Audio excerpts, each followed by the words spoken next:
What's going on, guys, and welcome back to Footy with an Edge. I'm Andy here again for you guys with a little bit of positivity for today. There's been a lot of talk about Ruben Amorim being the worst manager ever, and Jamie Carragher's done a Monday Night Football, and we have plenty of stuff to cry about. But let's talk about some positive tiers, right? The greatest United player you've ever seen live. And there are so many players I can go through because I got the tail end of the second best United team ever, right, so to speak, which is with Rooney, Ronaldo, and Tevez. And I can't talk about some of the older players because obviously there are other fans who've been following United for a lot longer than me. And obviously some of the players from the first team that won the Champions League under Sir Alex also played for Sir Alex during the second Champions League run, like your Scholes, your Neville, your Ryan Giggs, right? So I want to hear from you guys and see who your favorite player ever is.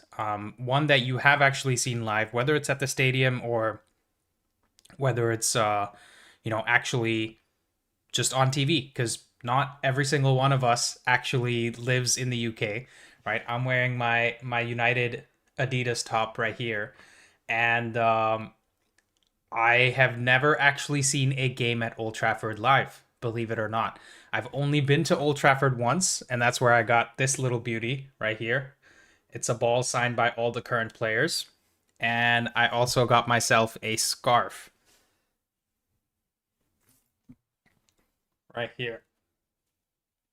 This is no specific player, but it just says Manchester United.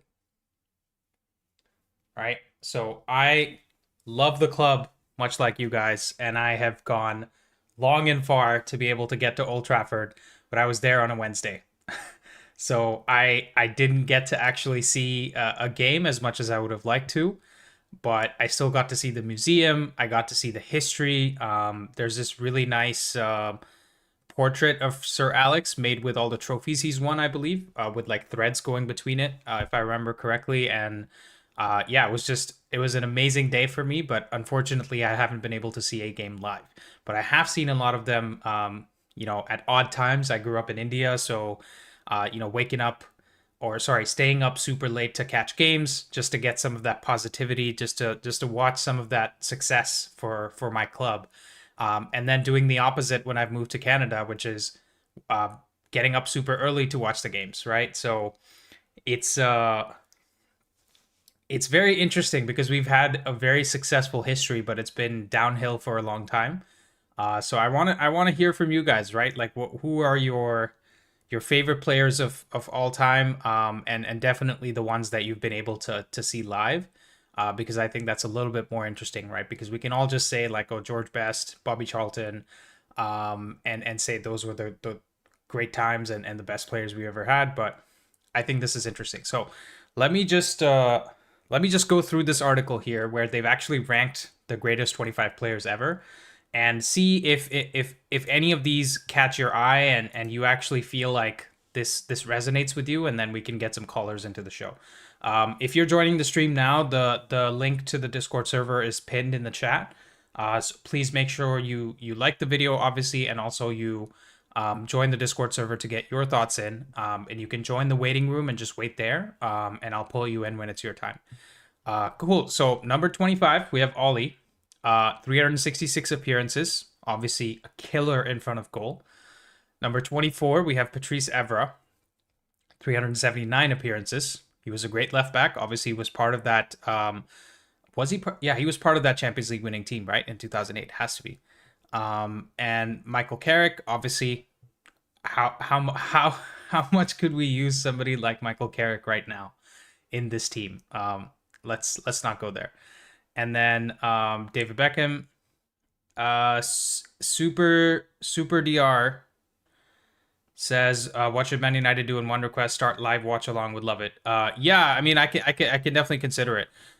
Cool. So we've gone through 4 or 5 players. I'm gonna bring in the first caller here. We've got Rishi, who's back on the show again. Rishi, how are you? Go on, introduce yourself quickly for the first time viewers. Hello? Hey. Hey Andy, how's it going? Pretty good. How are you? I'm doing good too. Great show yesterday. I caught most of it, and it was so cool to meet someone who had been a fan. Not meet someone, I mean to hear from someone who had been a fan for 55 years and seen everything there is to see as a fan, right? Yeah, From the heights of from the lows of relegation to the highs of Champions League victory. yeah, So it was just heartening to listen to him. And I'm really grateful to have a platform like yours where, amidst so much negativity, we are able to come on and just talk to each other as reasonable people and fans of this great club that we love so much. So thanks, Andy. Appreciate it a lot. yeah. Absolutely. I'll be honest. It's a highlight of my week to do these shows because United aren't giving me any highlights. So this is much more fun to do, and speaking to everybody not only gives me a lot of like educates me a lot because you guys have different opinions and I get to learn a lot, but I also kind of enjoy it because it's different opinions and a lot of people seem to actually agree with what I have to say, which I would have never thought in a million years. So appreciate that, Rishi. Thank you. So just go talking about my favorite player. Well, I'm lucky that I've been a fan for 22 years, so I've seen quite a bit of the highs. So many greats to choose from. Paul Scholes, who I absolutely adored. That man, he could drop the ball on a sixpence from 60 yards out. Unreal talent. He retired, came back from retirement at the age of 36, and he was still the best player on the pitch. So there's something to be said about that. Yeah. There's Ryan Giggs. My first United shirt was a Giggs shirt, and funny story: the day that I got the shirt, we were playing West Ham away, and we won the game 1-0. And guess who scored? It was Giggs who scored the winner, and it was a Nice. right-footed curl shot into the far corner from just inside the box. So Giggs, one of my favorite players of all time. Of course, there's Rooney, Ronaldo, so many to name from that era. Uh, but if you ask for a personal favorite, I think it has to be the man because of whom I became a United fan, and that's Ruud van Nistelrooy. I Oh, remember being a kid. Yeah, let's I wait, remember being a Rishi. kid. What? 1 second. Let's just give some appreciation to Paul Scholes before we move on to Van Nistelrooy, because absolutely, also another great player. But Scholes had 155 goals in 718 appearances. I think we can only dream of another midfielder coming and having that big an impact on this club. It may never happen again, right? A central midfielder playing that many games. And what did he win? He won 11 league titles, 3 FA Cups, and 2 Champions Leagues, right? So there's videos of like Zidane talking about Scholes being the best midfielder ever. There's other midfielders who have said out of the three sort of Lampard, Gerrard, Scholes, that Scholes is the best. And obviously, a lot of Liverpool fans are biased towards Stevie G. But so many people have talked Javi about and Scholes. Guardiola, Yeah, Javi Guardiola and also. Guardiola. Yeah, Yeah. yeah, and we need to realize how much it means, right? Because if you guys watch basketball at all, the reason why Steph Curry is so famous is because that's a game of giants. And at 6'2", 6'3", he has been able to be one of the best players for 10 plus years. And he has won, all the accolades and everything like that. But it's more about him giving belief to the common man that, even I can do this, even though most people are not 6'2", 6'3", but you get my point. And Paul Scholes, what was he, 5'6", 5'7"? And, Yeah, for Scholes was 5'7". for being that diminutive and playing in a power packed league like the Premier League, and to do as well as he did, right? People were actually scared of him. I mean, okay, that must have been because of the tackles that he would put in, but he was still, an amazing player for the stature that he had in a league that required a lot of stature, right? At that time, like you didn't really have these tiki taka type midfielders who did well in the Premier League, and he played in a two man midfield for a lot of the time, right? So You have to put respect on Scholes' name as one of the greatest midfielders of all time, and certainly one of the greatest Man United players. So that's a great shout, Richie. I just wanted to make sure we give Scholes his love, even though I don't agree with his takes as a pundit. Absolutely. Yeah, Yeah, it's something about ex-United players, right? I don't know a single one of them who's gone on to become a good pundit. yeah, Uh, maybe Owen Hargreaves, if you count him as a United player. I do because he won a Champions League with us. yeah. So many people don't because he signed for City right after. Yeah. So, but yeah, Yeah, I would Hargreaves consider maybe Skull. the crazy thing for me is the greatest United pundit that was an ex-legend is probably well, shit, what's his name? What's Ian Wright? And he's not even a United player. He's just a legend who probably has the most fair and balanced analysis about United, in my opinion, right? Because everybody else is like, oh, True. back in my day this, back in my day that, and obviously Roy Keane likes to, shit on even the players that we cling on to, right? Like De Gea and Bruno. Roy Keane shits on them too, so it's a little hard to listen to some of these guys, but yeah, I take your point. Sorry, and you were saying Ruud van Nistelrooy is your About just touching upon Scholes, do you know? I think it was the 2002-3 season, which was again one of the great seasons that Ruud had. He was Player of the Year that season, scored 25 goals. I believe Paul Scholes scored 18 league goals that year. If you can just quickly check that, really and those okay. goals What came which from season did you say? midfield. Yeah, 2002 and 3. If you just open up Scholes' Wikipedia page, I think you'll get there. Let's see. And there's He so many scored aspects of his 14. game, He right? Like scored he was 14 league goals. He scored 14 league goals and 20 goals in total across all competitions. from central midfield. I don't know any. I mean, people give Lampard a lot of props, but these are aspects of a game that Scholes had, and no one gives him as many props. Like United are the big dogs, so everyone is always looking to knock them down a bit Yeah. and picking at them, trying to pick at the weaknesses and trying to come up with nonsensical arguments for why they're not greats. But I feel, see, you can look at his positions played. He played all over the pitch. Yeah. He played Left in midfield. He midfield, played right on the flank. midfield, 9 games in Yeah, attacking midfield, 6 in central midfield, 2 as DM, and yeah, one each as left mid, yeah, right mid. And yeah, just a great player because look at this. He had 20 goals and 7 assists in 52 games, right? That's almost a goal contribution every other yeah. game. And for a Right. midfielder that's 5'6", 5'7", whatever, to be doing this, it's just next level, right? Like I still don't think he gets the love that he probably should get. Only he mostly gets it from like ex players or current managers, more than anybody else. So this is very nice shout out from you, Rishi.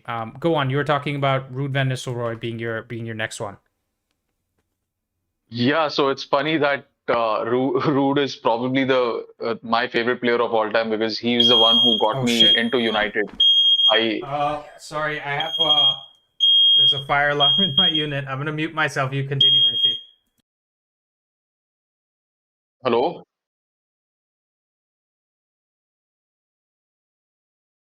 hello,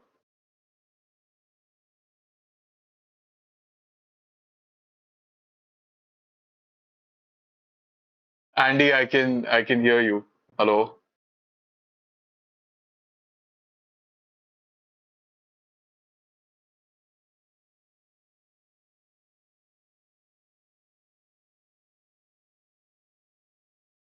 Hey, sorry, Rishi. There was a fire alarm in my unit. Is everything okay?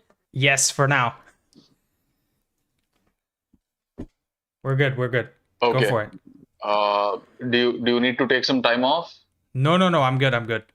It was my wife downstairs. Or Burnt her own food, so it's okay. okay, all right. Well, it's sweet. At least you have someone to burn food in your house, right? A lot of us are living a lonely existence currently. Nothing to look forward to but United games, and even that's a fickle mistress. Yep, yep. Much rather burn food in your house than watch United. to be honest. Yeah. But yeah, go ahead. Yeah, so Rude was the player that really got me into United. I used to read the newspaper. I wasn't really a football fan, but I kept reading about this player who would score in every game, and he had like a scoring streak. I believe it was he scored in 8 consecutive games. And I used to read the paper every weekend and I see that this guy scored again, he scored again, he scored again. And yes, one of those pictures that you have right up there on the screen. The long flowy hair, the Vodafone top, he looked absolutely cool. Uh, and I was just curious, what is this guy and how is he scoring so many goals? And I happened to get into United because of him. Absolute beast in the box, crazy record. He had 150 goals in 5 seasons. I believe in the 2002-3 season, he scored 44 goals in 52 games. Yeah. He was the Premier League Golden Boot winner that season. He won the Champions League Golden Boot. And I think before Rooney got the record for the most European goals scored by a United player, I believe it was Ruud who had that record. Yeah. Maybe scored 34 goals in 5 seasons, which is crazy if you look at it. 5 seasons in Europe, and he scored 34 goals for the club. Yeah, and let's And a let's lot not of these forget with seasons, right? We yeah. Go for it. Go for it. a lot of these seasons, we didn't really go very deep into the tournament. Yeah. I Yeah. think in the 2002-3 season, we got out to R9 Masterclass in the quarterfinals. 2001-2 also, we didn't really go very deep. Yeah. So wasn't the greatest of times. We just won one league title with Rude, which was 2002 and 3, because that was a time when, Abramovich came into the league. They had the Invincibles, Arsenal had the Invincible season. And cool story. In fact, my first United game that I saw live on TV was in the Invincible season against Arsenal, the one where Rude missed the penalty. That's one And one yeah, one of the games that maybe we don't want to remember fondly, but given the state of United since then, it actually seems like a happy memory. Um, yeah, and yeah. I hold on to that memory to this day. In fact, Martin Keown better pray that he doesn't come up in front of me because I have a few choice things to say to him. Yeah, yeah. Also, let's not forget quickly. Also, Rishi, I have to get the next caller in. But last thing I'll say is, with Van Nistelrooy, let's not forget before he came to United, was he at PSV? Is that where we bought him from? Yes, Yeah, he was at yes, PSV. PSV and he broke his leg, right? Or he or broke his ACL or something. He had a big injury that stopped him from signing for us, Yeah, and then he had to rehab a full year before he finally did sign for United. And yeah. what a great player he went on to become for us. Would you say Van Nistelrooy is had more impact at United than our other Dutch striker who also starts with R and V? If you look at the instant impact, then I would say uh, Van Persie was the greater impact because we had Yeah, just lost on goal difference, right? yeah, And I would say that the team back in 2001, when Ruud came in, it was much stronger. yeah. It was a much stronger team. We were league leaders, we were dominators, and the season Oops. that Van Nistelrooy won for us, that we were practically at the end of our glory era, right? That was the last title we won. Yeah, So basically, Van Nistelrooy came in and Sir Alex said that you pass the ball to him, otherwise you're not playing the next game. yeah, yeah, Pass the yeah, ball to him because he's winning us the tournament. He's yeah, winning us the championship. And that's what happened, right? yeah, Scored 26 goals in 38 games. And we haven't had a single striker since then score even 20 goals. In fact, the player that came closest was Ronaldo. When he came back, he scored 18 in 30 games. yeah, yeah. Anyways, So Rishi, I would say, you although, yeah, absolutely yeah, you absolutely smashed it again. I just want to get we have a first time caller waiting in the waiting room, so I'll just get that guy on. And if you want to wait around for a bit, I might bring you in for a group call and we can chat more.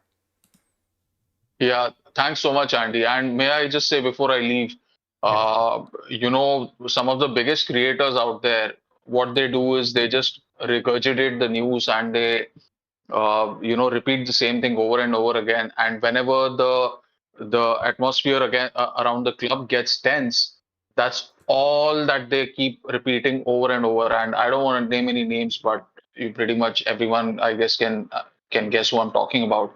Uh, and it just becomes so negative around the club. You don't feel like going on YouTube, and you don't feel like reading about your club or Yeah. listening to anyone talk about it. And in this kind of an atmosphere, community like the one you've created at Footy with an Edge, I really have to commend you, and I have to thank you that for the last couple of days I've not gone on YouTube and looked at anything but videos that you have put out, and Yeah. kind of interacting with this community here. I So appreciate I that, really Rishi. appreciate you and the Yeah. the entire community at Footy with an Edge, all the fans. They're so wonderful, and everyone together just makes it a nice place to be part of. Thank you, Thank you. everyone. Thank you Thanks. so much, Rishi. I really appreciate that. And please do call in again on Thursday. Yes. All See right. ya. Take care. All right. We have our first time caller here in Finney. Finney, you're live on Footy with an Edge. Go on, introduce yourself. Tell us where you're calling from. Hello. You can call me Finn. I'm Oh, Finn. from Russia. Oh, nice. I've been a United fan since about 2008. Nice. So our second Champions League in the Sir Alex era. Yes, Very was nice. actually the first game of football I've ever watched. Was The that Champions League so, final. So you remember this jersey right here? Yeah. Nice. Very nice. Okay. Go on. Tell us. You said you've been following from 2008. You're a fan watching from Russia. Who's the greatest player you've ever seen live? I've only seen one game live. Like, I don't know if you mean live or just Well, watching. either like in person or on TV. I started off the call. I don't know if you caught it. I've never actually seen a game live, even though I've been supporting the team for so long. I've seen one. I've seen one game, which United doesn't often come to Russia, especially now that we're not in any European competitions. It was back in the Van Gaal period. Yeah. It was a Champions League game against the CSK Moscow, and I think Rooney played in that game.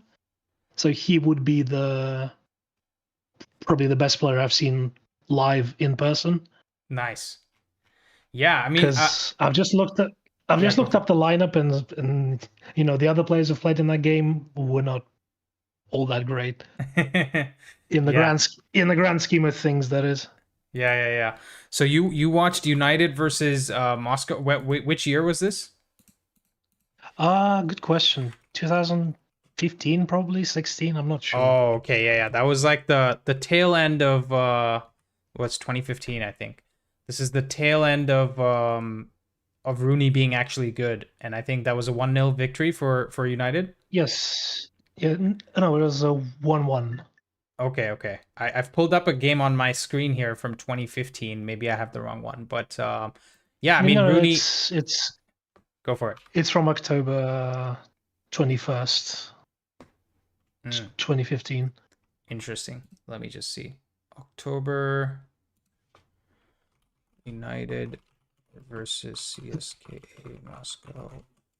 There were two games because we played them twice in the group stage. It was the old Champions League group stage. So yeah, this is Martial scored that day. Yes, this is the away game. Yeah. I see it here. Oh, Seiko Doumbia was playing for Moscow. Interesting.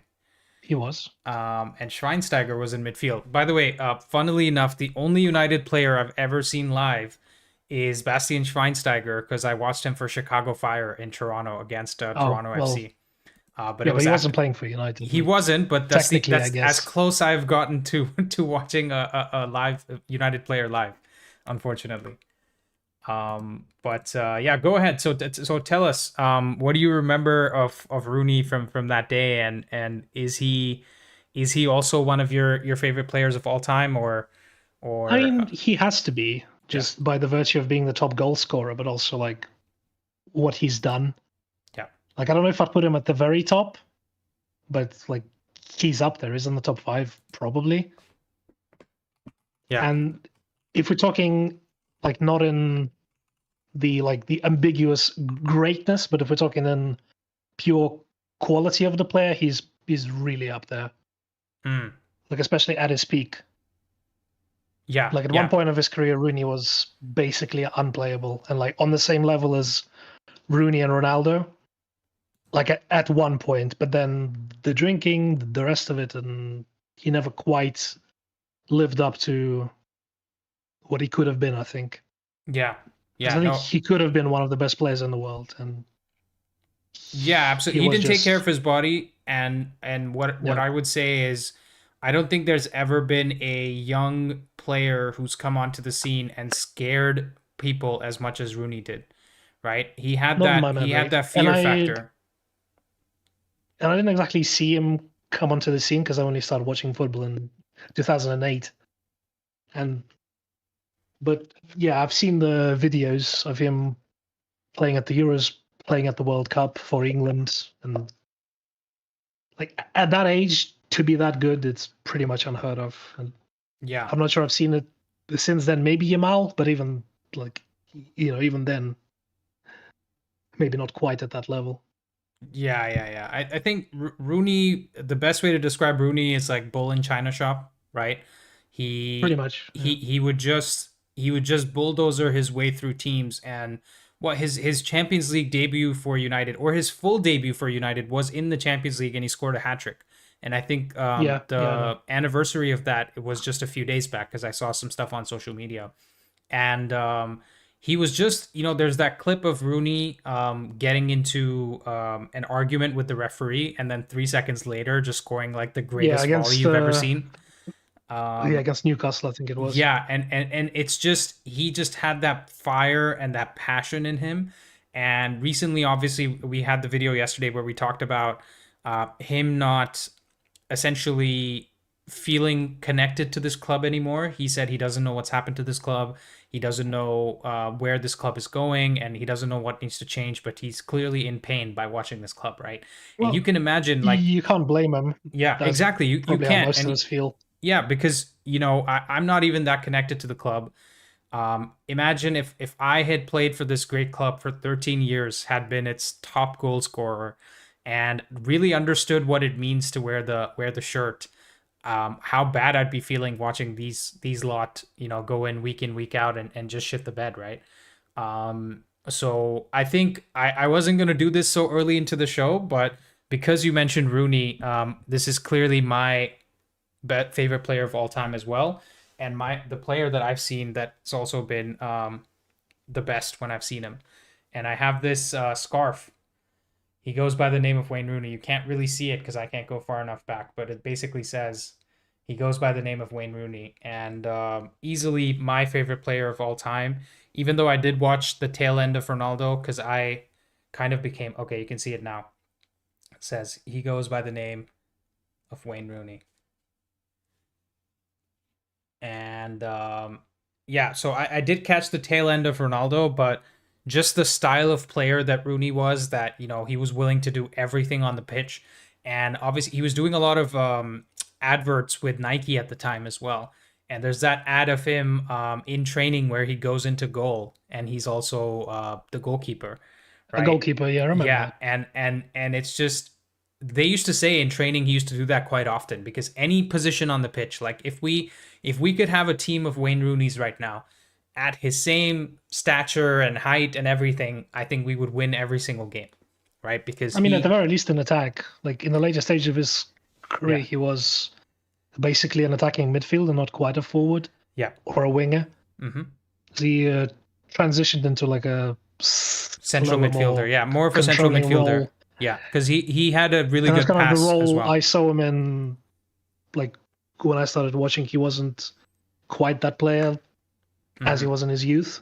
So by the time I really started getting into football, he was already a aging player who has transitioned into midfield. Yeah. Rishi's just given us a super chat, and he says Rooney could play in every position on the pitch, and I couldn't agree more. He was probably the last player that, both gave everything on the pitch and also was really good. Because unfortunately, as much as I like Bruno, he Yeah, doesn't compare we've at had all to Rooney. one of those, but never both Yeah, since then, I would exactly. say. Yeah.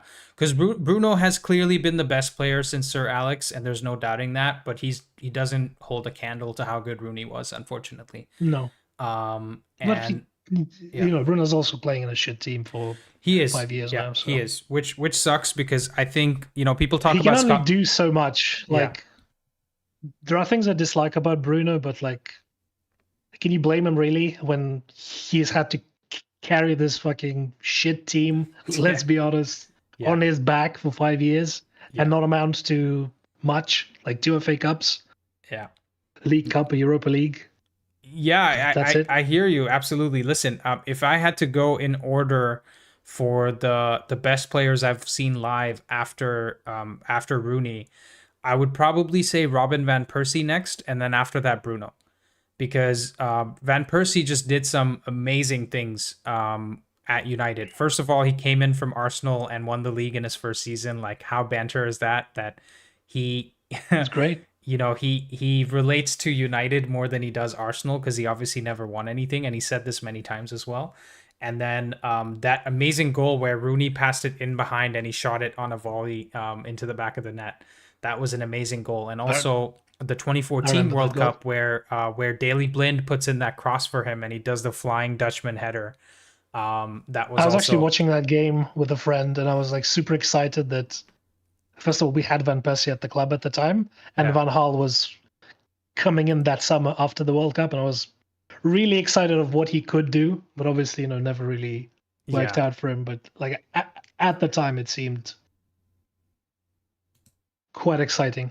Yeah, absolutely. Rishi puts in another super chat. He says Rooney scored a set piece hat trick in the 8-2 game. Yeah, he did. He scored, I think, was it 2 free kicks and a penalty, or 1 free kick and 2 penalties? I don't remember. There was 2 free kicks and a penalty. Yeah, 2 free kicks and a penalty, and just a great player. I remember the goal scoring record that he broke. I think it was against Stoke with a free kick as well, and that was an amazing free kick. It was. Also. And just what a great player. I mean, all around, just gave everything for the club. And the only obviously the only sadness you can think of with Rooney is that he didn't prolong his career as much as he could have. But honestly, I think some stars burn bright and short, and some stars burn like simmer. As mental as his career was, as many trophies as he's won, he could have won more. Yeah, probably should have won more. Well, we probably should have won the 2009 final against Barcelona, but they were a better team. So there's only so much you can do. But anyways, Finn, you smashed it. I really appreciate you giving your thoughts in. Are you like British and Russian or something? Because obviously I don't hear a Russian accent. No, it's just a received pronunciation. Got it. Cool, Finn. Amazing. Thank you for your thoughts. And if you want to wait around in the waiting room, I might bring you in for a group discussion a bit later. Maybe I'll probably be on in future streams to talk about like Amarim and something. Yeah, sounds good. We'll be on Thursday, so please make sure you join then. Cool. Yeah, right. See you, Finny. If I have time, I will join. See you. Absolutely. Thank you. Bye. All right, let's get our next caller in the show. Let me just read some of the chat. Dave says, Ibra, I know he wasn't there long, but he was awesome. I agree. He was towards the end of his career, but he did do some good stuff. And Vern says, bro bullied everyone at 16. Yes, he did. He's talking about Rooney, obviously. And Bruno Frazao says, so true. Much balanced view on here. Other channels and media, even ex-players, have been very toxic towards the club. Need to support the team and not drag them down.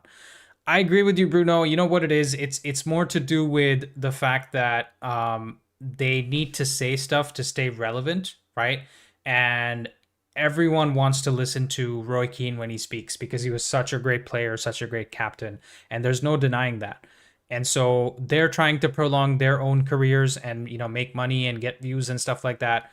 So you can't really blame them. It's actually up to the club to stop that toxicity, because if things start going well, I think these same players will start saying positive things to make sure that the club comes up further, right? Unfortunately, we just haven't been able to figure it out. You can thank Ed Woodward for that, and the Glazers. That Hey, Nick. toxicity. Hey, thanks for adding me in the Discord. I wouldn't have joined the call otherwise. Yeah. No worries. How are you doing? How are you doing?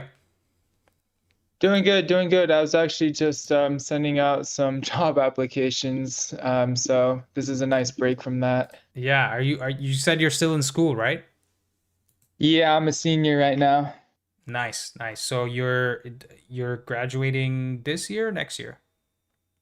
Next May. Next May, right? Yeah. So is that for internships? What are you applying for? Full-time roles. I just did an internship in banking this summer at First Citizens Bank out in San Francisco. Nice. Didn't like the work too much, so now trying to pivot into something else, but still finance related. Good stuff. Best of luck, man. Go on. Yeah, Tell us your the favorite player you've seen live. I think just for the stream here, Nick is from Atlanta, right? You go to Georgia Tech, you mentioned last time, and he started watching United when around the second Mourinho season. Is that right? When we won the Europa League?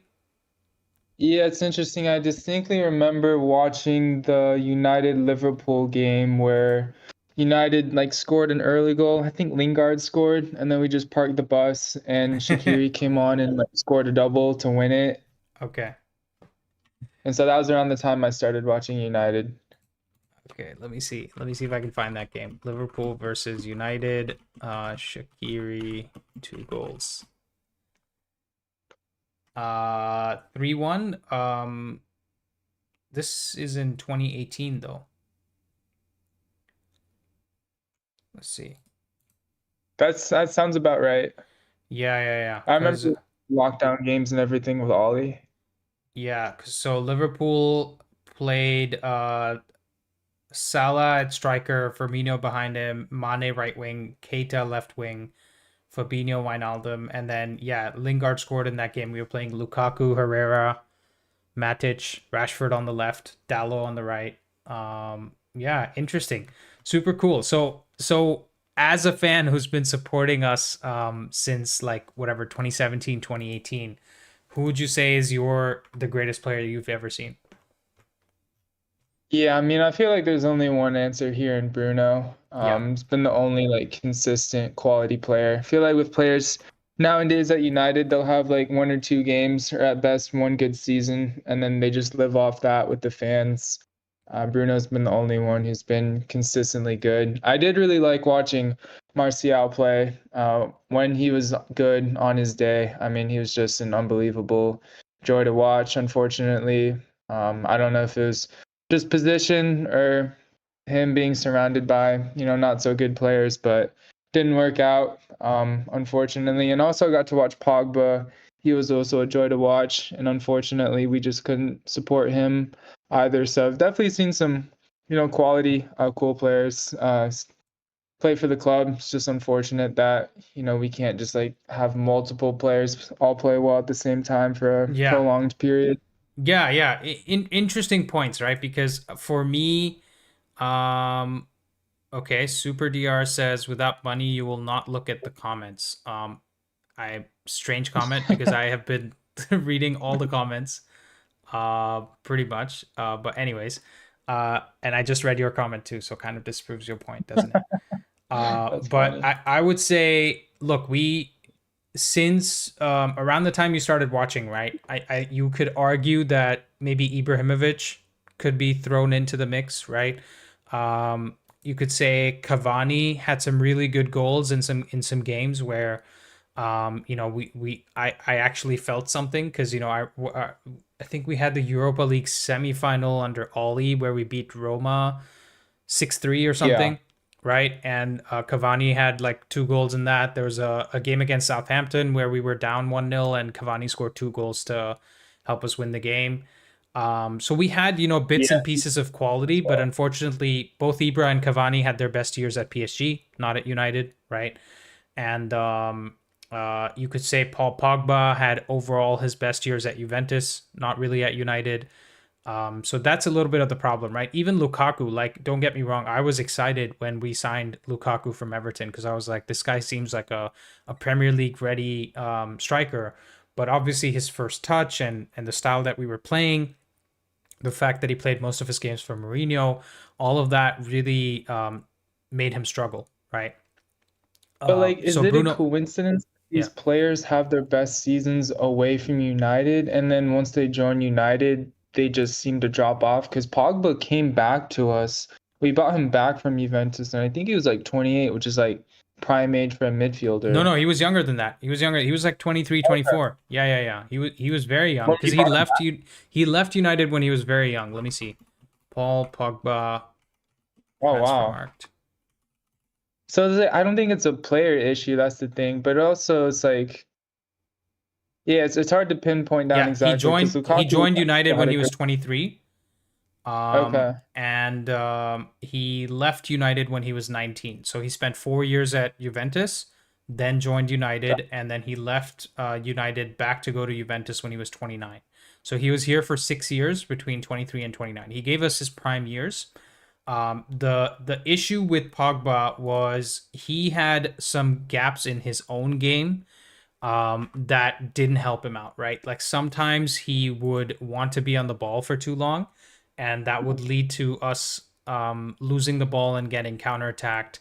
And other times, like some of his peaks, he was unplayable, right? He was like, more skillful Yaya Toure in the midfield because he could just like shove people off, do a quick skill and then just get in behind and play the right pass, right? So he definitely, in terms of ceiling, was the highest ceiling player. I think someone like Pogba had a higher ceiling than Bruno Fernandes, but Bruno Fernandes got more out of his game and his stature than Paul Pogba ever did, right? So I agree with your answer about saying Bruno Fernandes, but yeah, Paul Pogba does deserve a shout. It never worked out the way we wanted it to work out, but definitely a player that I really enjoyed. Like his highlights are some of the craziest goals and assists you'll ever see.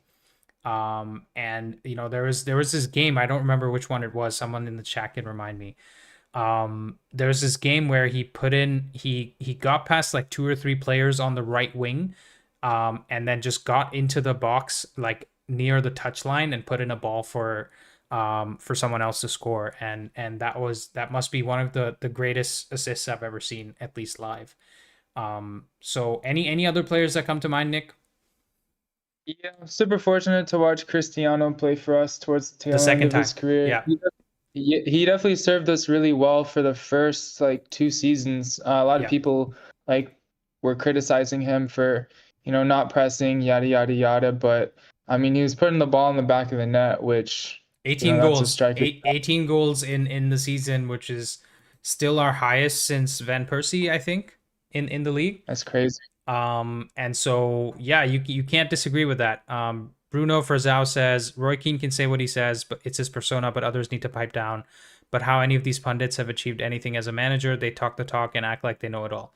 I hear you. Like they're the analysis that you get from some of these older pundits or ex legends of the club is very surface level, right? They're like, oh, they're not good enough. Okay, like why are they not good enough? Nobody says why. They just say they're not good enough. Oh, they're not fit to wear the shirt, or oh, they need to be tracking back. They need to be saving those shots. Like, okay, give us something more than that, right? Like, just that the fact that they're Yeah, not good enough, pundits I are should a be great able to say example. that. Yeah. Yeah, I was gonna say pundits are a great example that just because you're a good player doesn't mean you like understand the game tactically on a deep level. Yeah. Yeah. Exactly. And I think Rishi says last minute free kick against Stoke to draw the match. 1830. He gave us 12 great years. Yeah, everyone wants to get paid. And Paul Pogba was never serious about his game. It's sad, but he never fulfilled his talent. Yeah, absolutely. I think that's a very fair thing to say about Paul Pogba. But Nick, I really appreciate your thoughts, man. Best of luck with your job search. It's definitely tough out there. My 2 cents on it: just see the companies that you want to join and get a chance with, and try to reach out to them on LinkedIn. and network as much as you can. But I'm sure you'll do well. Awesome. Yeah, appreciate it. Cool. Thanks, Nick. All right. We have Dart here, frequent caller on the show. Dart, welcome back. How you doing, buddy? Good. How are you? I am well, thanks. By the way, I never asked you, did you say you were from Saskatchewan? Do I remember that correctly? Manitoba. Oh, Manitoba, right.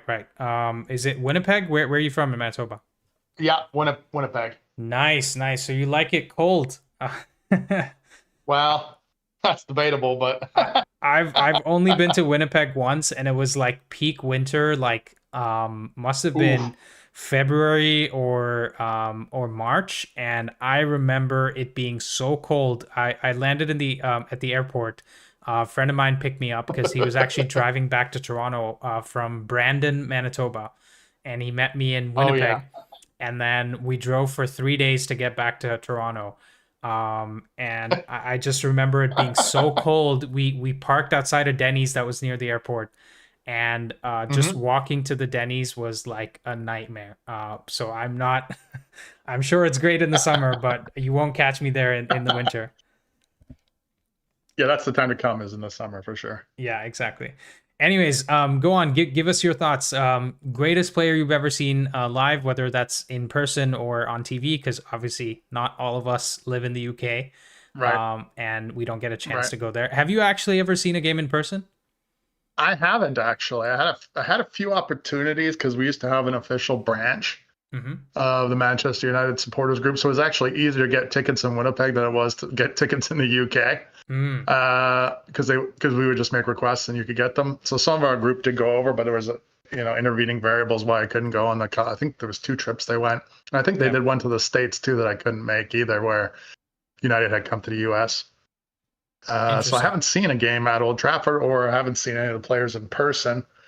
The best person I've seen play since I've been watching is Wayne Rooney, undoubtedly. Yeah. When did you start watching, by the way? Can you remind me? 1996. Wow. And so from 96, you still think it's Rooney? Yeah, because I believe the year I started watching, there were a few games I watched maybe the year before where I was kind of like, because he used to put them on in the mornings on Saturday. And but you would only get like the biggest teams, and so United were on all the time back then. Right. And usually it was them versus whoever, and Canada didn't show many games at the time. So the first person I really saw where I was like, okay, that guy is serious, was Roy Keane. And then the next year when I started watching sort of all the games, I believe that was Cantona's last year at United, and I think he scored like somewhere in the teens goal-wise, and Beckham had like 10 or 12 goals. And so you must have just missed the roundhouse kick he gave to the fan in the right because that must have been 95 or something. Yeah, that must have been like 95, and then he came back and then retired, right? Yeah. I think that was one of the reasons why, because there was like a lot. Of course, there's always been like a media crush around United, but certainly that was part of it. I remember hearing about that and seeing it on the sports news or whatever. And so that was like the ushering in. I think that first year I was watching was David Beckham won Young Player of the Year or some PFA Young Player of the Year too, maybe. So that was like the class of '92, like starting to really infiltrate the team and take over. But I was watching. I remember Rooney at Everton, and then seeing him score against Arsenal and that whole thing, and then eventually to come to see that he's going to join United was crazy. Yeah. Was that his debut? He scored against Arsenal on his debut, right? I believe so. Yeah, I believe so. I'm trying to think. I remember seeing the game where he like came on and like against United, I think at Everton too, where he came on really late or something, and like you could just tell like he was different. Like it was obvious. Like he was like a man in a young person's with a young person's age. Like his body and stuff was just like he was bulky and like he was quick, a pit bull. Super quick. He was a pit bull, and he was he was somebody that you just saw and you were like, this guy's gonna give every drop of sweat he's got in his body, every drop of Yeah. beer sweat that he probably drank last night, that he's gonna leave Yeah. out on the pitch. And he was just like a bull in a china shop, right? Like I discussed with Yeah, that's a great. one of the previous callers. Yeah, it's a great way of saying it. And He would steal. I don't know how many he had, but he would steal back passes yeah, to get easy goals. yeah, You know, absolutely. so people I'm not sure what the stat is on that, but the thing I loved about Rooney was that he could do everything, and because of that, he was willing to sacrifice himself for the team. Like Ronaldo Yes. won the Ballon d'Or in part because of Wayne Rooney being in the team, right? Because and also Right. Tevez. Let's be honest. Let's give Tevez his flowers, even though he was an idiot after he left United. Yep. In that team, Yeah, Rooney, you're in a good Tevez, team. Rooney, Tevez, and Ronaldo was quite the front three, and the stuff they did for each other, and specifically sacrificing the defensive work for Ronaldo, was something that was a joy to watch. And Yeah, I've that said was this, really watching at that period of time too. One of the things that we were, because we sort of watched the people I watched through that whole period where Ronaldo came to the team. Like he was super frustrating his first few seasons at United. Like yeah, you was you were like he pulling just your hair out. bag of skills.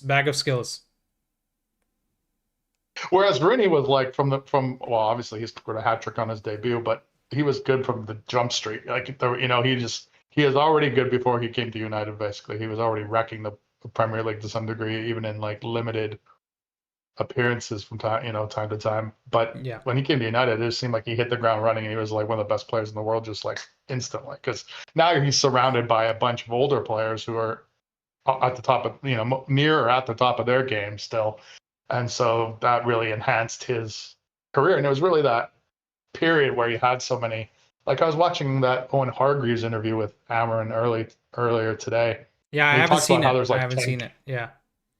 Yeah, he talks about how there were like when he was there was like maybe like 10 captains like on the team, from international. A lot of them were international captains or club captains and whatever. Yeah.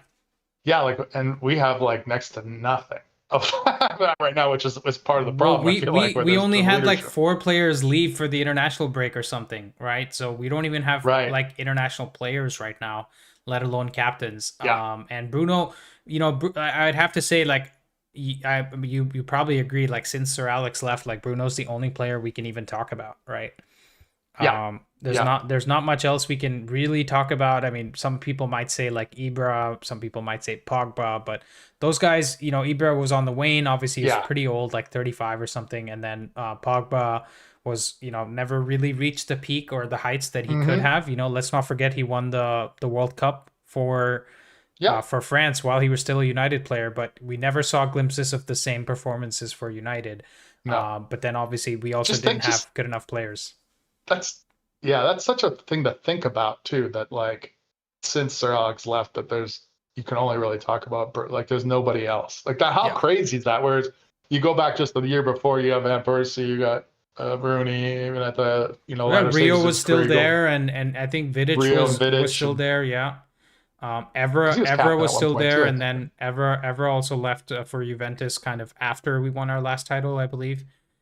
And so it was a great time, to be alive to watch Sir Alex, and I'm jealous obviously because you got to see a lot more of it than I did. But I do remember the 2008 Champions League final, so there's that. Yeah, I think, and we were bested in those other finals by better teams. I mean, Barcelona they were the best 2 years in a row at the time, so we lost. Yeah, we lost to the best team, so you're like second best, which is not great if you're an United fan, but it's understandable. When you have the best player in the world playing on the best team that's maybe existed, it's it's great. But it is shocking when you sort of start to reflect on how it's gone since. You knew it was going to be a dip, obviously, when Ferguson left, because it's like who can maintain such a record, and then he had such control, I feel like, over everything. Yeah. Whereas like everything now, like barely anybody has that now. Maybe like Pep has the most, maybe, but like almost anybody else is like it's all done piecemeal by different people. Whereas it seemed like Ferguson had his hand on like top to bottom, inside and out, and like that just doesn't happen anymore. So The problem is also was- the way the clubs run, right? Because they took advantage of Sir Yeah. Alex being essentially like a football god for way too long, and then Right. after he left, they didn't know what to do. So, anyways, Dart, Yeah. appreciate your thoughts again. I'm gonna move you to the waiting room, get a few other people in. You've probably heard these guys before, like Cheers. Dave and Redson70. So I might bring you on sooner than you think, just for a wrap up discussion. Okay. Cool. Okay, cool.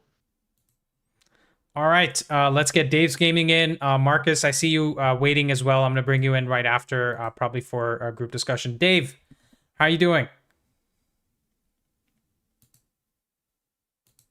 Hello? Hello, can you hear me? Yes, I can hear you. What are we doing? We good? Oh, yeah, sorry. I didn't catch that last beat. Yes, I am great. And I thought we needed some much needed positivity. So that's why we're here. We're here talking about some of the good times, and just discussing anything other than Amram or his system or how he should be getting sacked, because I've had it up to here, listening to the negativity. So go on. I think you mentioned the last time you were on that you're a fan from Manchester or close to Manchester. So I'm assuming you've actually seen at least one game live, probably more. Give us your thoughts on best player you've ever seen live. Oh, best player I've ever seen. I'm split between Paul Scholes and Roy Keane, but I've seen over the years. I've seen so many. So many. Ruud van Nistelrooy, Ryan Giggs, David Beckham. Have you seen all of these in person? Yeah. At Old Trafford. Yeah. Very the nice. First match I went to. Yeah. The first match I ever went to. I mean, I've supported United since 1984, since I was 5 years old, but I didn't go until I was 20 or 21, and it was a Fulham at home, a game that we won. I think we won it. We won it 3-2. Which year was this? It wasn't 2001. I think it was. So I'd have been 20. I think it was, it's 2001. 3-2. You're testing my memory now. Let's see. Was this away from home or? This was at home. Let me see. It was 2001. Yeah, Beckham scored and Van Nistelrooy scored twice. That's right. Luis Saha scored for Fulham twice.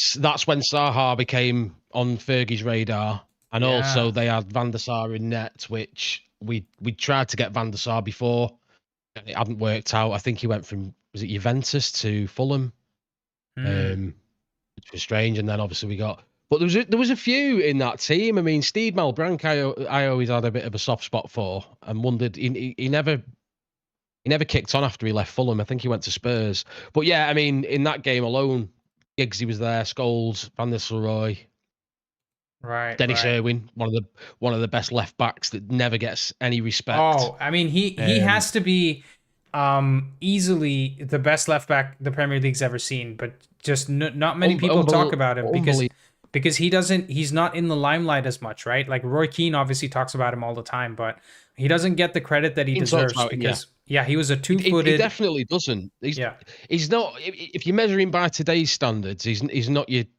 like Ashley Cole or any of those guys. But he could take a free kick. I don't think he ever missed a penalty. He was a penalty specialist, and he was unbelievable on that left-hand side. Yeah, and he was two-footed, right? He was just as good with his left as he was with his right, and just bombing up and down. Yeah. Him and Giggsy on the left side, unbelievable. Yeah. To watch it to watch it live as well was something special. But over the years, I've seen players like Rooney, Ibrahimovic, Ander Herrera. I know not quite up there with the rest of the footballing gods, but yeah, I mean Scholes and Keane for me. I mean, Roy, to ask who my favourite player was of all time, Eric Cantona. Yeah. But then it fluctuates because I've got a soft spot for Brian Robson as well. So, yeah, but some of the players I've seen, and I'm going right up to current, Marcus Rashford and Anthony Martial, although he's not with us anymore. Yeah. And I don't mean he's passed away. He's just not with the club, which is a good thing. Yeah. So yeah, I've seen some absolutely. I was at the game one of the best games of football I've ever seen. It was the 4-3 second leg against Real Madrid. Oh God, I'm testing my memory now. When was that? 2000 and when was that? 2003, I think it was.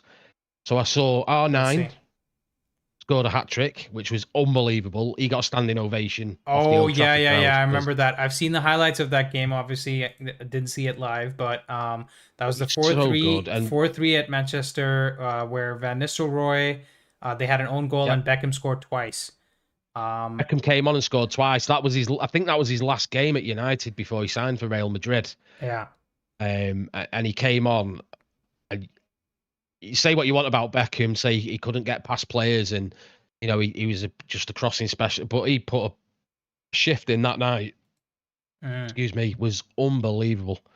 Yeah. Let me just read out read out the starting 11 from that game, just to give you guys an idea, for the younger fans who are watching, of what our team used to be. Right, we had Van Nistelrooy at striker, Ole Gunnar Solskjaer at right wing, Giggs at left wing, a midfield three of Varane, Keane, and Nicky Butt, and we had John O'Shea at left back, Wes Brown at right back, Rio Ferdinand at center back, and Mikel Silvestre as well, and we had Barthez in goal. And the Barthez was the liability. Yeah, and the Madrid team that day was R9 at striker, Zidane at cam, Guti at left wing, Figo at right wing, McManaman and Makelele in the center midfield, Roberto Carlos left back, Fernando Hierro at center back, Mikel Salgado at right back, and Ivan Helguera, who scored an own goal, and then Casillas at net. So just to give you an idea of what teams we used to play and actually beat. Yeah. It was just something different. I mean, I think they won 5-4 on aggregate. They won 6-5. They won 6-5. Was it 6-5? Sorry. Yeah. Sorry, 5-4. I'm talking about. But that night was, like I say, just one of the best games of football that I've ever seen. To see Zidane do his magic, to see R9. I wouldn't say R9 in his prime, because he'd obviously had injuries in his career. Wait, you saw this game live at the stadium? Yeah. No way, dude. I'm so jealous. Yeah.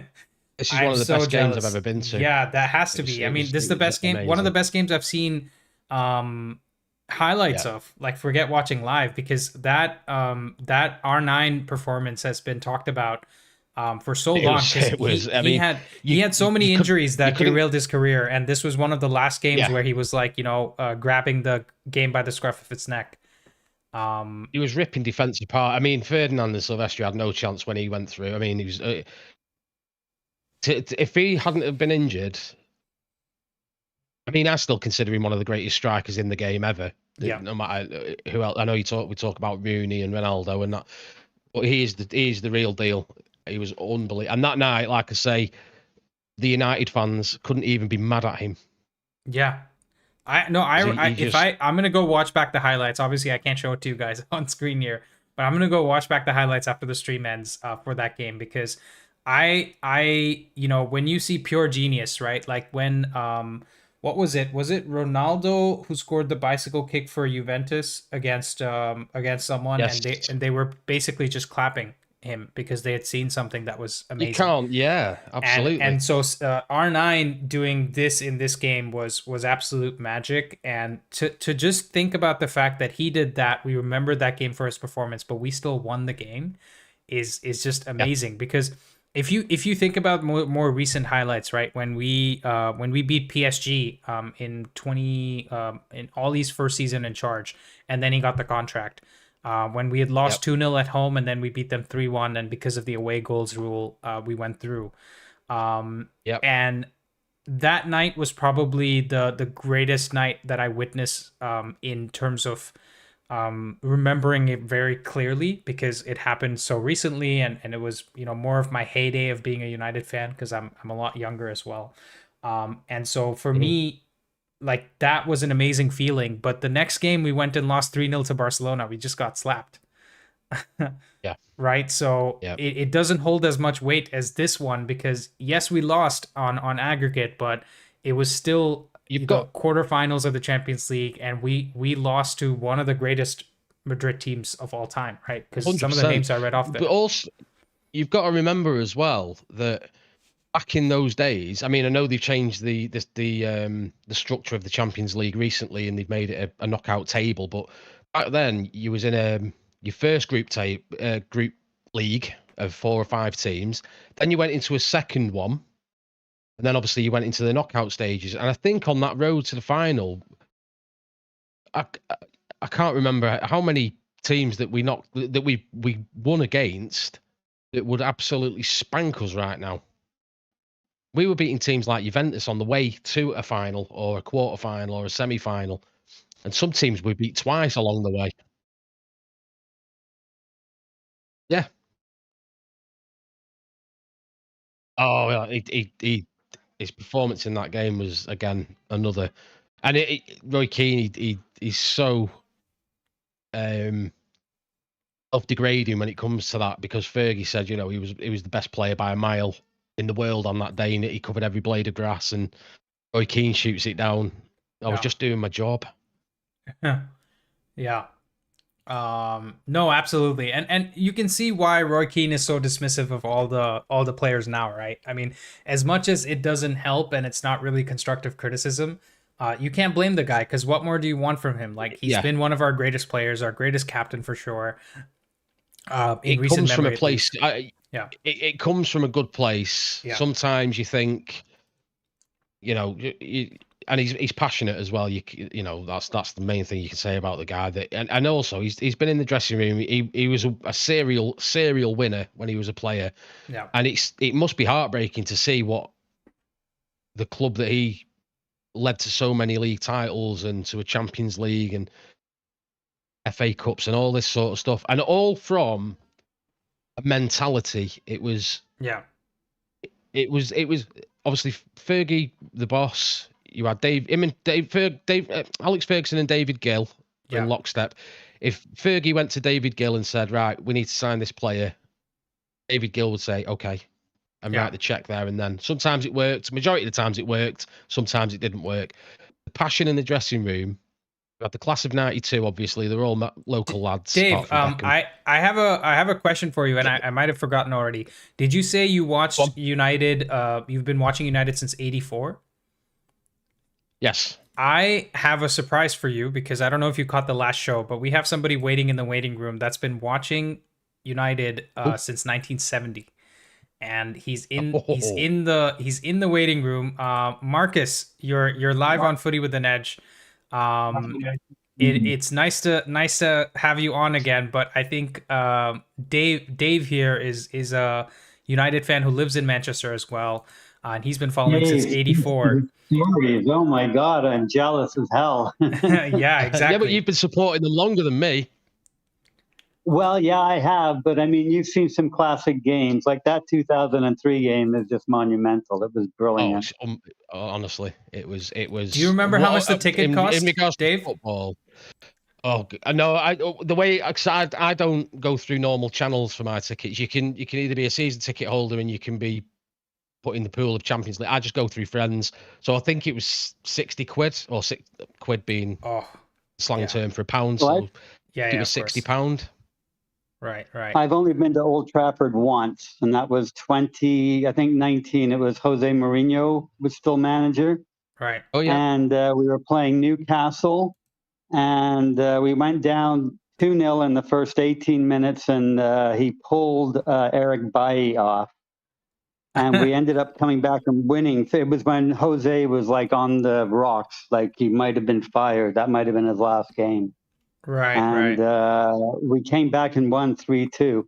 And believe it or not, I saw Alexis Sanchez score one of his 2 Premier League goals. Nice. Yeah. There's a player that should have gone on to do bigger and better things. Yeah, you know what? I think he scored the winning goal that game. That is match week 8. It was October 6th. Was Matic. No, number 10. Come on. It was. I'm looking at it on my Spanish screen guy. here. It was. We went 2-0 down in the first 10 minutes. It Mata. Yeah, Mata scored, and then Martial scored, and then Sanchez scored the winner. That scored the winner. Yeah, there you go. Yeah. One of the best comeback stories. I mean, United have done this for so many years. We've done it. We did it against Newcastle. We've done it against Newcastle several times. Yeah. One of the best I've seen, and this was the only away game that I've been to for Man United, was at Tottenham at White Hart Lane, and we went 3-0 down in the first half. Oh, I remember watching this one on TV. This is one of my favorite games. We came back to win the game 5-3. It was unbelievable. And apparently the story goes, at half time, Fergie didn't say a word to the team. He just stood outside the dressing room door. I think Teddy Sheringham had gone back to Spurs at this point, if I remember rightly. And apparently he was coming out of the changing rooms, and he looked at Fergie, and he turned round to the rest of the team and says, "Be on your toes this half," because basically he was sending the message to say they're going to come at us, and we came at them. Hello. Yeah, it was an amazing time. It was like when they scored. When we scored the first goal, it was almost like right after halftime, I think, and it was like you felt it. You could almost feel it. Like we've only got to score 3 more, right? Yeah. You could feel it in the air. They just have that they had that mindset, especially the team. They did, yeah. Days, they just never ever stopped. Yeah, I think I'm looking at the score here, and in the first half it was Dean Richards, Les Ferdinand, and Christian Ziga who scored 3 goals in the 45th minute. And then in the second half, we came out Andy Cole, the first goal, 46th minute, Laurent Blanc in the 58th minute. There you go. Van Nistelrooy in the 72nd, Varane to go 4-3 up in the 76th, and then David Beckham with the cherry on top in the 87th minute. Just to sing it to him. yeah, exactly. I've seen 3 away games. Which ones? And 1 home game. Now, my first Manchester United match was in 1972 at Highbury. And that was, but George Best was suspended, and Matt Busby had just retired for the first time. And Franco Farrell was the manager. We lost 3-1. I do remember the hooligans storming the pitch at the beginning of the match, the United ones. And I do remember the goal we scored. We lost 3-1 was by Brian Kidd, and I still remember it clear as day going to the top of the net. And then the next game I saw was at Stamford Bridge. My cousin is a member, so he takes me whenever United play, and I'm over there. And that was in '99. And that was right after it might have been 98, September 98, I believe. Was Ruud Gullit playing for Chelsea at that time? Not 100% sure, but it was right after the World Cup. It was a game. I don't have the tickets in front of me, but it was the game after the World Cup where Beckham got the red card. Oh. And we were kind of in a corner. We were kind of in a corner by the corner flag. And when Beckham was there, and I'm talking I was about 9 or 10 rows up. And when Beckham was taking the corner, the amount of lighters and pens and coins that were being thrown at his head. And he's just like swatting them away like flies. Yeah. Every time he takes the corner. Was it an FA Cup game or was it a league game? It was a league game. Right. What do you remember the score? 1-1. Yeah, I have the game. I have the game on screen right here. Zola must have scored for Chelsea, and Andy Cole scored for us. Right. Yeah, and Beckham came on in the 60th minute in that game, and probably didn't start because Fergie was trying to protect him a little bit after what happened at the World Cup. After that whole World Cup thing, he got booed everywhere he went, apart from Old Trafford. You don't do that. I remember when they started chanting his name after a while, and he was much better. We thought he was good at the time, but looking back, he was way, way better than we thought. He shouldn't. I mean, for me, he reacted stupidly, but it wasn't a red card. Simeone absolutely milked it for all it was worth. But it was just daft. And Yeah. if the argument is, I don't even think we lost that game. And the argument is Beckham cost us the World Cup. It's like, no, he didn't. He definitely didn't. No. Yeah. Who went to penalties? Yeah. And the last game I saw at Stamford Bridge was Jose Mourinho's first game. Yeah, Oops, guys, I'm bringing in D'Artagnan here as well, and Marcus. He's also a fellow Canadian United fan. He's been watching since 1996. I was just talking to him a few minutes ago, so I thought let's bring him in as well. We've already been live for 75 minutes. His comment. Yeah. Your comments on the captain when you were on were 100% bang on. Like, we haven't had one, right. you know, since Rooney. Right? Yeah. I don't think. And anyway, go ahead, speak. I won't hog it. Yeah, I just want to do Rishi's just given a super chat real quick, Dart. He says, getting to watch the season highlights through fans' eyes. I think he means he's talking about Dave and Red here, or Marcus here, talking about, you know, the glory days, because we've, you know, seasons gone by. Yeah, because we've had a lot of them.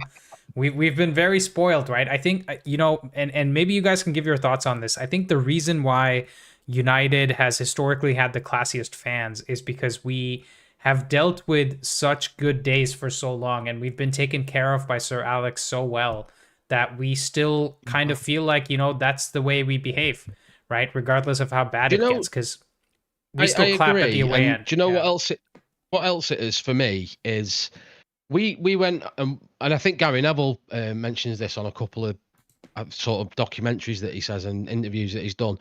We go and win the Champions League, we go and win the Premier League, and we win the FA Cup. We do the treble in '99. Yeah. The following season, we go again. We're ready to go again. If we lose a game, we go again. We never stop. Back in those days, and I think this is where the whole we look at things with rose-tinted glasses. At the moment, the depressing thing is to watch us fold, to watch us.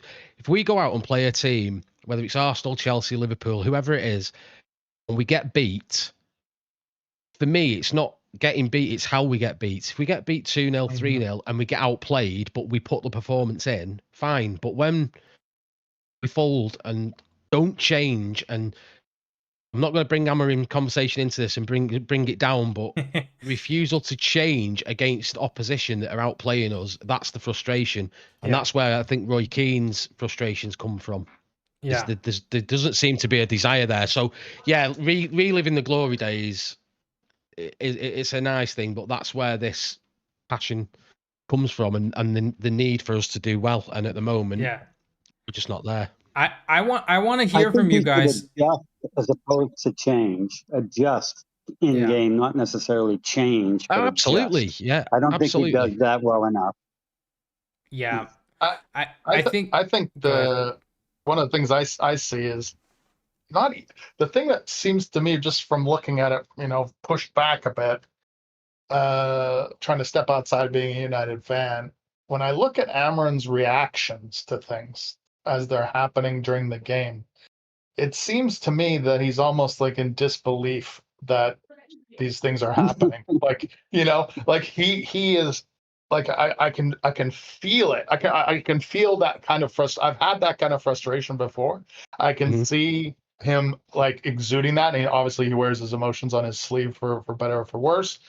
But it seems like, because he had a lot of positive things to say, like coming into the season, whereas like the training is a lot, but you know, so and I think everyone thought that, even Luke Shaw came out and said there's no passengers on this bus anymore, or whatever the quote was. And then they get into these games and it just goes to pieces, and they can't even bounce a pass like around somebody into the middle of the, you know what I mean? It's like these very seemingly, and I couldn't do it either, so don't, you know, I'm not one to speak, but like in that sense, for a professional footballer, it seems to me that he can't believe that people at this level, regardless of how you think, who's up to snuff or whatever, can't make some of these things happen, which he seems to have taken for granted in a way. Sorry. You know, and so because he has said this season a lot that he is not against change. But it seems like he's trying to lay the foundation down, and they can't even cope with that. And then he's like, how are we going to cope with like changing things on a game to game or in game basis if you can't even handle this? Yeah. Well said, Dart, because I think the problem is as well, right? Like, as good as Roy Keane was, as good as, and people like to shit on Gary Neville a lot, but listen, you can't be a right back and win that many Premier Leagues by being a crap player, right? And a captain for 10 years as well. Exactly. Yeah. So I hate the fact that he shits on himself as well, but I don't know what he's doing with that. But my point is, the salaries and everything have gone up so much in football that these players are making 5-10 times more money than some of the greatest players in our history. And I think Roy Keane just sits there and says he's getting paid 20 million for what? Right? And I think that's why he also hates on De Gea, right? Because De Gea was making 375K per week for so long. And he's like, oh, he could be better with his saves and all that. But from our perspective, for fans that have been watching, more lately, because I think I also started watching, the first time I ever even heard about United was 2004. And that was when Ruud van Nistelrooy started scoring all those goals and everything. But I was 10 years old. Right. So for me to actually start enjoying the club the way that I have only started after Fergie retired. So for me, like, it doesn't really matter how much money they're making. It's more that in a cesspool of crap players, De Gea has been our player of the season for like 4 seasons in a row. Right. Yep. And let's not forget, in his peak, who remembers that Arsenal game where we beat them 3-1? He had some crazy saves. Yeah, he had some crazy saves, and he was often one of the reasons we won games, right? And even under we finished second under Jose because of De Gea. Right? If I pull up that season, we barely conceded any goals, and he overperformed his XG like by a crazy amount. So Jose Mourinho was known for parking the bus as well. He had that. Exactly. The bus mentality. But I was going to ask a question now, going back to the topic of the greatest players you've ever seen.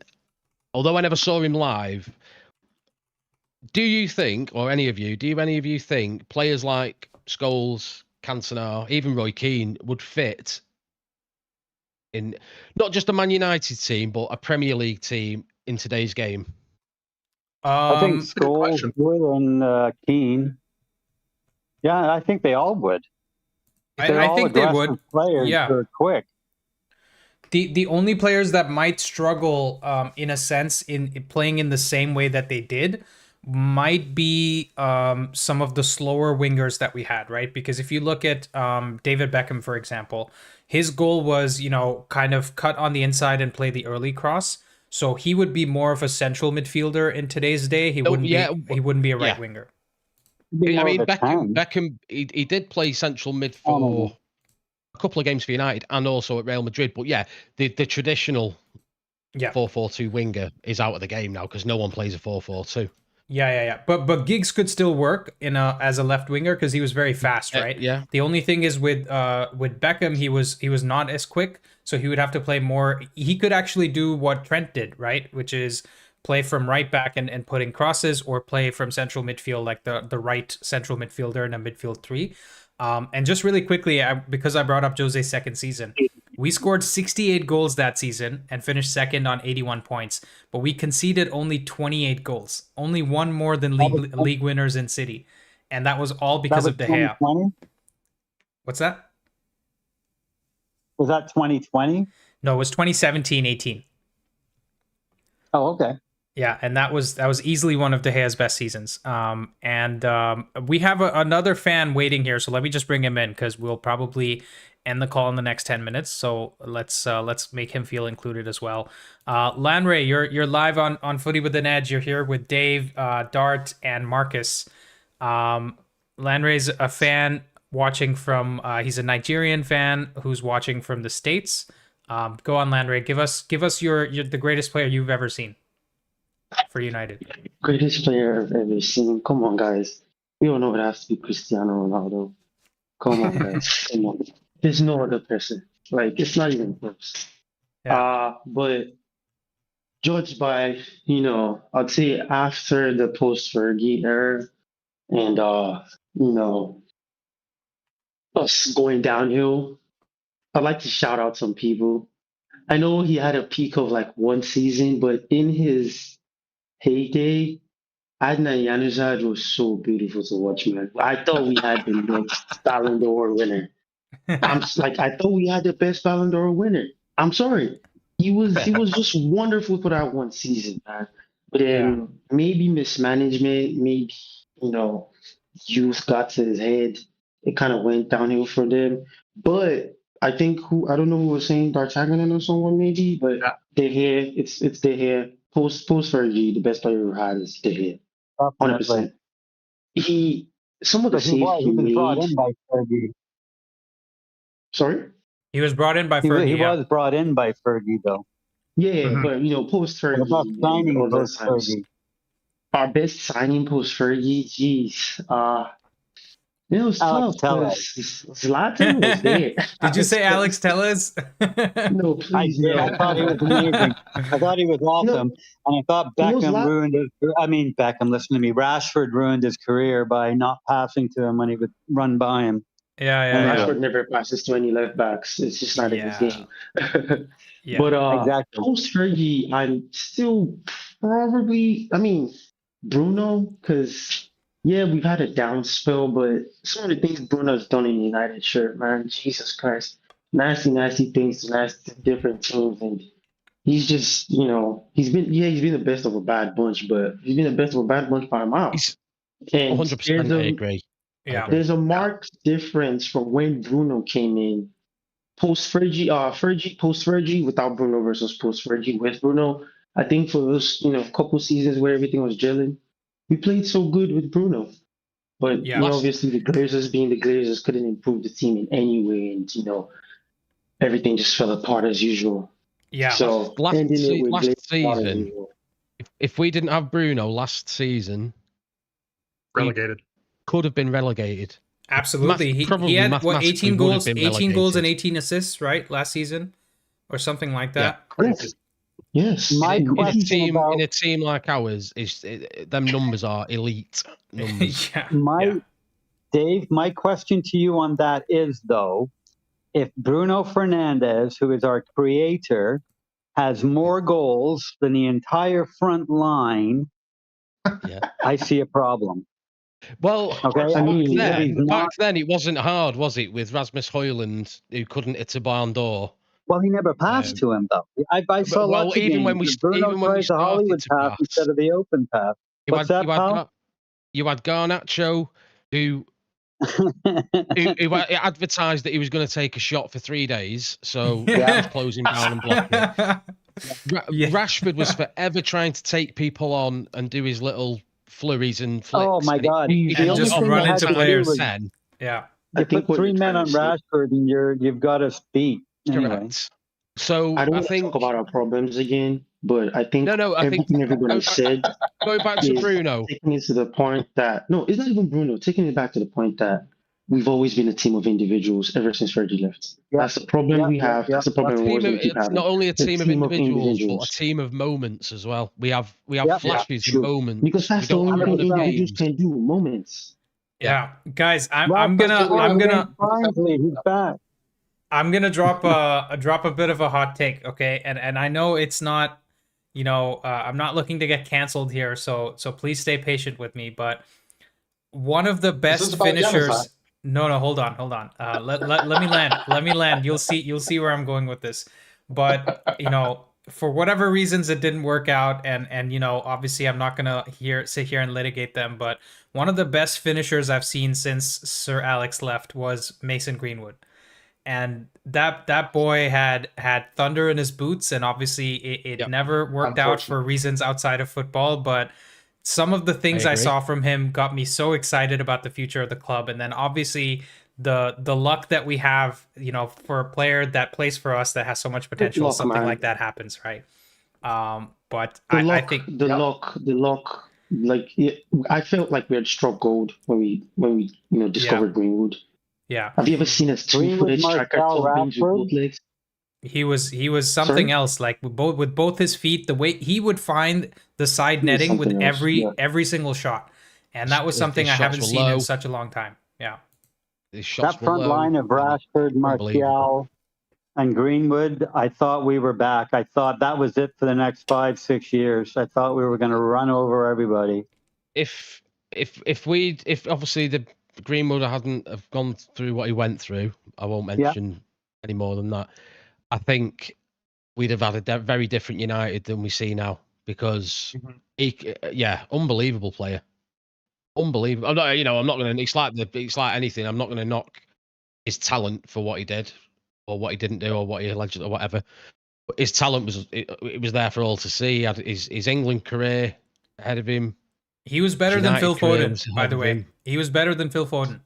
It was unbelievable. Unreal player. His finishing, like just the two step overs to get it out into his left foot or his right foot, and the defenders didn't know which way he was going to go because he was good with both feet. And he had pace, and some of the goals he scored on the counterattack.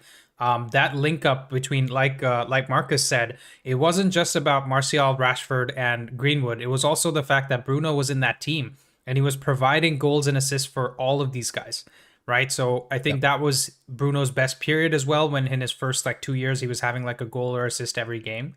And that was just madness. I mean, probably some of the best times we've had since Sir Alex was having that team with Greenwood in it. And obviously it never worked out, but I still think about some of those highlights, right? Because that was an amazing thing to watch.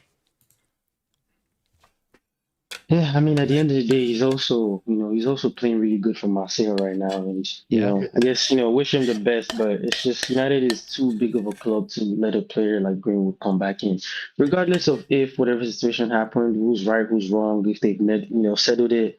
Because I still hear people say that him and the girl are still together, but United is just too big. If we brought Greenwood back to the club, there will be protests and riots, and Oh yeah, that's never going to happen. That's never going to happen, unfortunately. Yeah, so it's just unfortunate, but we still have more talent coming through. That's the great thing about Carrington. That's the great thing about this club.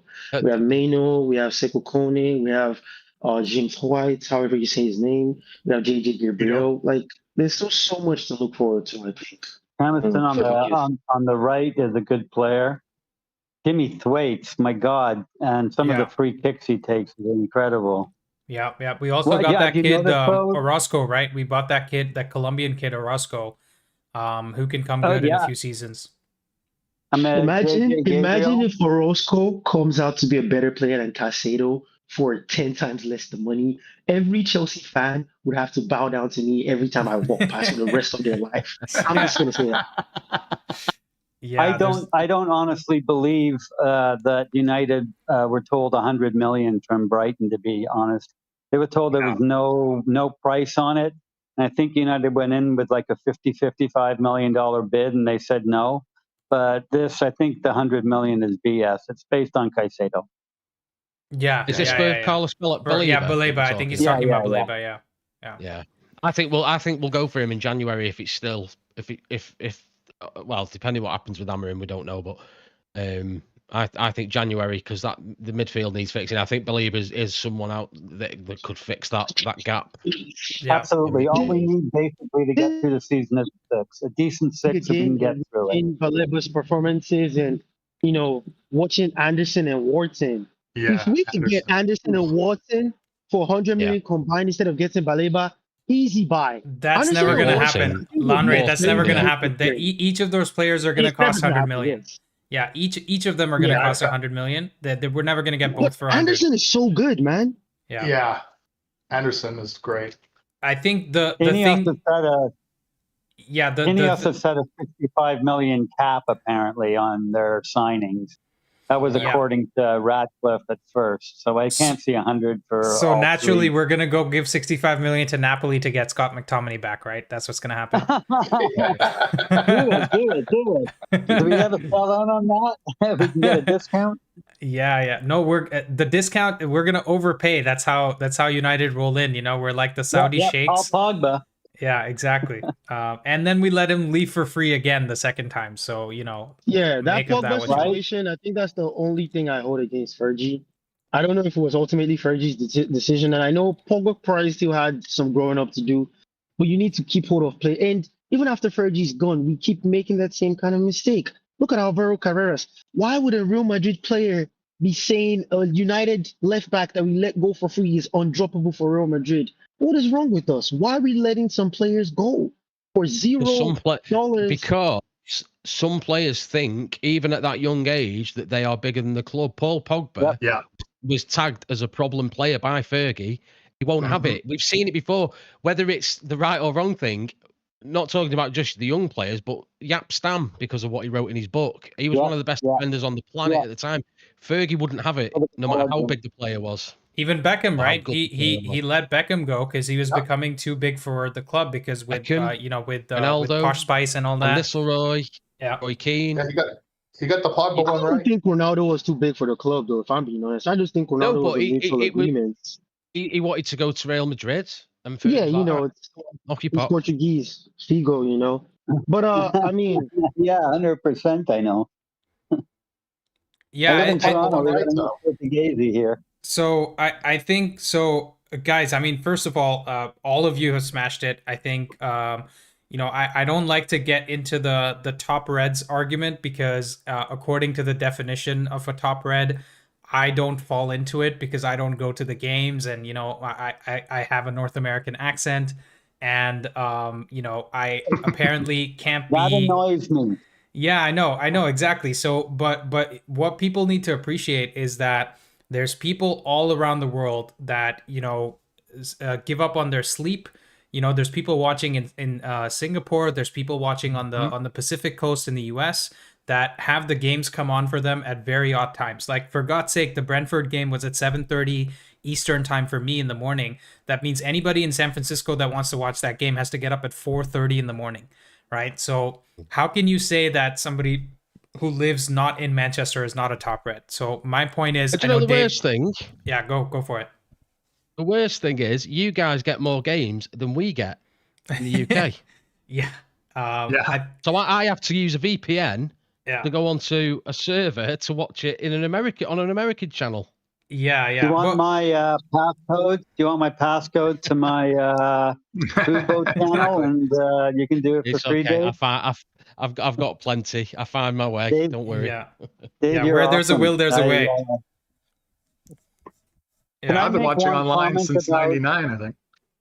I wanted just a comment just to go back a bit. We were talking about when you became a United fan around 2004. I think one of the problems with today's fans is a majority of them came in during the later Fergie years and were used to winning. And when it started dropping, social media came out and bang, bang, bang, bang, bang. Yeah. Social media's got a lot to answer for. It has a ton to answer for it. And if Amorim gets fired, my only comment, I'll blame it on social media. So anyway. Yeah, no, I hear you. Back in the obviously in the 70s and 80s and 90s, we only had the newspapers, so you'd read the headlines at the weekend and that'd be it. But now it's the minute a game ends, or not even when the game ends, but as the game is still going on, people are tweeting how shit Bruno's done or this, and they might even read them tweets at half time and think. You know what? You know, and then go out with that on the back of the shoulder. Yeah.